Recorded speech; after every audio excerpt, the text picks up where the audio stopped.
Hi gardeners, అందరికీ నమస్తే. Welcome back to my channel Latha way of life. కుప్పలు కుప్పలుగా తింటే పుదీనాని కేజీల కొద్దీ వచ్చేది నాకు. అలాంటిది ఇప్పుడు ఏ మూలకి ఎక్కడెక్కడ ఉందా అని వెతుక్కుంటూ మరి తెంపుకోవాల్సి వస్తుంది.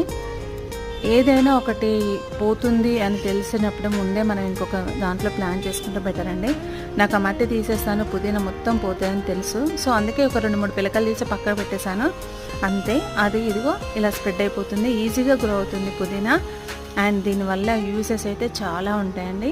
దీనిలో మెంతాల్ ఎక్కువగా ఉంటుంది కాబట్టి హెడేక్ని తగ్గించే లక్షణం ఉంటుంది. వెయిట్ లాస్ కూడా అవ్వచ్చండి దీంతో. ఈ వాటర్ని కనుక మనం మరిగించుకొని తాగితే. అంతేకాకుండా పిల్లల్లో జ్ఞాపక శక్తిని, మెమొరీ పవర్ని ఎక్కువగా పెంచే లక్షణం ఉంటుంది.